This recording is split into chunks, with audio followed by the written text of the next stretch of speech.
on va passer à vous, Christelle, et parler de santé. Vous allez répondre avec de vraies informations, évidemment, aux questions de nos téléspectateurs. On va commencer avec Olivier de Vannes qui vous dit « Vous avez dit que les noix étaient bonnes pour la santé, mais faut-il les consommer fraîches ou sèches ?» Alors, c'est vrai que les noix sont excellentes pour la santé, hein, que ce soit les amandes, les noix de pécan, les noix du Brésil, etc. Noix de cajou. Noix de cajou, très intéressantes aussi. Pourquoi ? Parce qu'elles ont un impact sur le taux de cholestérol total et sur le LDL, le mauvais cholestérol, mais aussi sur l'ensemble de notre système cardiovasculaire, c'est-à-dire le cœur, la tuyauterie qui va avec. Mais effectivement, certains travaux montrent que ce sont ces noix-là qui seraient les plus intéressantes pour notre santé. La noix celle traditionnelle. avec les cerneaux, vous savez, qui ressemblent à un cerveau. Ça ressemble bizarrement à un cerveau et celle qui donne là. Alors, effectivement, ce serait plus intéressant de les consommer fraîches. En plus, c'est la saison. Hein. On est mi-septembre. Pendant un mois et demi, on est en pleine saison. Ça serait plus la récolte le 26 septembre. C'est officiel depuis hier à Grenoble. Ah, ben voilà. Donc, en fait, c'est vraiment intéressant. Pourquoi ? Parce que ce qui est bon pour la santé dans ces noix, ce sont les matières grasses. Or, quand elles sont sèches ou laissées trop longtemps dans le placard, etc., ces matières grasses, en fait, elles se transforment, elles s'oxydent, elles deviennent un peu rances. Alors, on le sent au goût, mais quand on sent au goût qu'elles sont un peu rances, eh bien, en fait, ça veut dire qu'elles ne sont pas bonnes pour notre système cardiovasculaire. Donc, on peut les manger fraîches, on peut les manger sèches. Mais quand on les mange sèches, il ne faut pas les laisser traîner dans le placard longtemps. Et attention, elles sont souvent mal conservées. Vous savez, quand vous les prenez en sachet pour les emmener au bureau, un peu comme dans les petits sachets comme ça, etc. Parfois, ce sachet ne protège pas de la lumière. Prenez pas des manches. Or, ces graisses sont et ces oméga 3 sont très sensibles. Donc, il faut faire attention. Une bonne conservation, sinon, pas d'intérêt nutritionnel. Okay. En gâteau, c'est très bon. Un gâteau aux noix, c'est délicieux.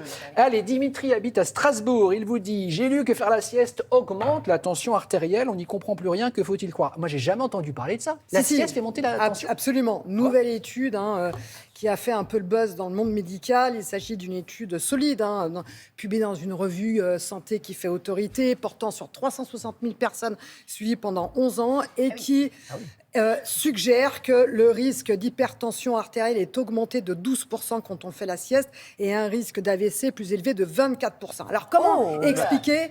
C'est important. Comment expliquer ces résultats ? Parce qu'on se repose normalement. Les auteurs expliquent qu'en fait, le lien de causalité n'est pas montré pour le moment. En fait, ce n'est pas la sieste qui serait directement impliquée, mais le mauvais sommeil nocturne. C'est-à-dire qu'en fait, vous êtes amené à faire la sieste parce que vous dormez mal la nuit. Donc, en fait, quand vous dormez mal la nuit, et ça a été montré, il y a toute une série de cascades après pour votre santé, de bouleversements, en particulier au niveau de sécrétion de certaines hormones. Donc, en fait, quand vous faites beaucoup la sieste l'après-midi, dépistez-vous. Essayez de voir, est-ce que c'est parce que je suis fatiguée, je fais des apnées du sommeil, ou parce que j'ai un mauvais sommeil. Ou parce qu'on s'est levé très très tôt avec ma voisine. Par exemple. En revanche, dans votre cas, ça peut être intéressant parce que vous manquez de sommeil et vous ne pouvez pas faire autrement que de manquer de sommeil. Donc, vous récupérez. Mais si vous faites la sieste parce que finalement, vous êtes très fatigué et que vous n'avez pas de raison d'être très fatigué, allez vous dépister.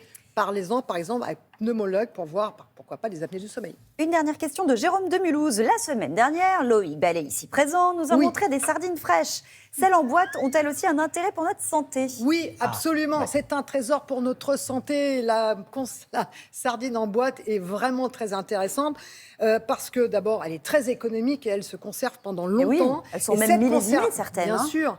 Et certes, elle contient énormément d'oméga 3. Or, ces oméga 3 sont assez protégés avec l'apertisation. C'est la mise en boîte protège mieux les oméga 3 que la surgélation, par exemple. C'est-à-dire qu'on a une meilleure qualité d'oméga 3 lorsque c'est en conserve. Et puis, il y a du calcium dans votre... Donc, c'est bon, c'est pas très cher. Calcium, protéines, etc. C'est bon, c'est pas très cher. Excellent pour votre santé. Vous pouvez en manger tous les jours. Madame Loquet, ça, voyez, maintenant, c'est terminé. Vous aurez les sardines. Mais oui, la sardine. Vous aurez les sardines. La sardine. Sardine ou maquereau. Sardine le matin au petit déjeuner. Sardine. C'est vous qui gérez la laine après. C'est vous qui êtes à côté de moi. Alors, reprenez ça. On va en parler. Sardine le matin au petit déjeuner sur une tartine, c'est idéal. Merci beaucoup. Christelle.